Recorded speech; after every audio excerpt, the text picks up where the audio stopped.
All right, welcome to unit number 8 over the nervous system and special senses. You may ask yourself, why does he have a picture of Mad Hatter up here? Well, one of the concepts is, we're talking about nervous system, we're talking about problems in the nervous system.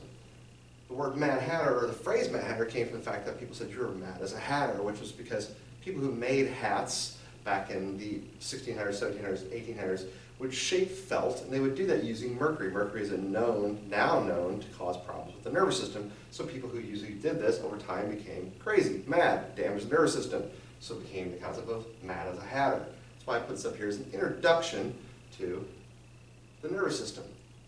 The nervous system is divided up into a couple parts. There's a couple divisions to it. The first one is the central nervous system, or CNS. That is going to be your brain, your spinal cord. Two main portions of our system that help to run and control and make sure everything works the way it's supposed to work. It's going to do all the sensory impulses are going to come to the central nervous system. So all the things receiving from your environment are coming there. All the motor nerves are going away from the central nervous system. They're going to take signals from the central nervous system and tell the body what to do. The peripheral nervous system on the outside, or the PNS, is the cranial nerves coming from the brain inside the cranium, and there are 12 pairs of those, and the spinal nerves, which come off of the spinal cord, and there's sets of pairs going out to the rest of the body, branching off as they go along, creating more and more networks to reach all parts of the body. One of the things about the peripheral nervous system is it's divided into a couple parts. The somatic division, which is all the sensory receptors of the skin, the head, along with the motor nerves, the voluntary stuff. This is the stuff we have control directly over. Somatic referring to the soma of the body.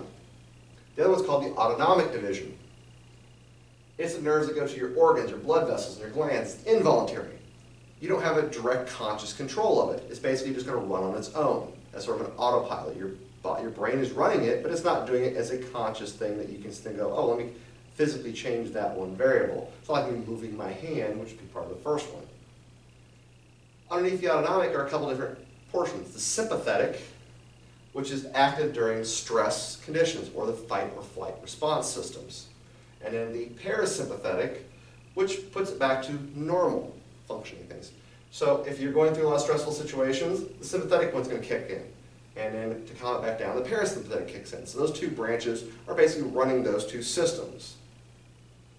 Here's a look at a breakdown of the two major systems. In the grayish blue is the central nervous system, and in the yellow is going to be a representation of the peripheral nervous system.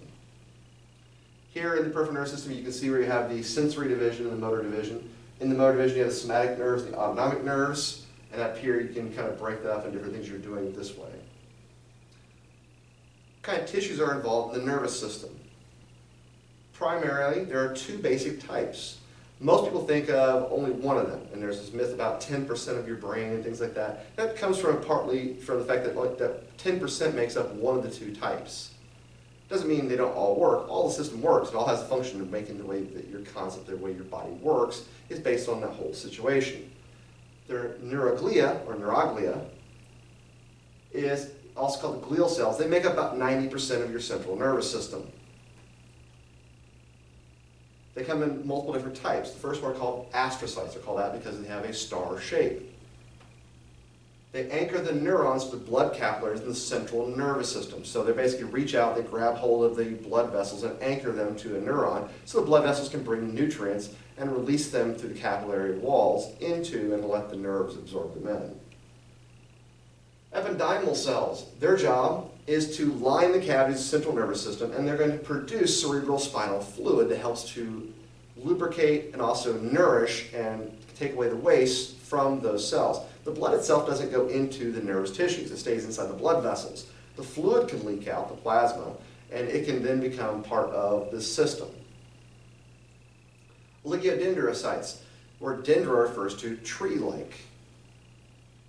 These provide insulating coverings around the central nervous system, forming the myelin sheath. So they're going to create this fatty layer that helps to protect and insulate the neurons of the central nervous system and allow them to send signals and not be interrupted by those. The microglia, the name implies, are very small. Their job is they're the free-moving phagocytes. Since you don't have all those other phagocytes in there, like the larger ones you see, like the macrophages in the bloodstream, these guys go around and try to eliminate problems. Problem is, some things are just too much for them to handle, and you can't really deal with it that much. Things like prions, proteins that get in there like Kuru or mad cow disease, things like that. The Schwann cells are named for the scientist Schwann, who discovered the first animal cells and described first living animal cells. They're named after him as sort of honor what he's done. These also do the very similar thing to oligodendrocytes. They provide insulating coverings, except instead of around the central nervous system, they do it around the peripheral nerves, so around the spinal and cranial nerves. This just shows you an illustration of the types here. Microglia look like these little sort of snowflake-looking ones that go around and help protect. Astrocytes reach out, they grab hold of neurons, they grab hold of capillaries, they anchor everything down. Epididymal cells line these cavities, producing the fluid. And since this is the central nervous system, we don't see the Schwann cells in this case. The oligodendrocytes are right here laying down the myelin sheath around it.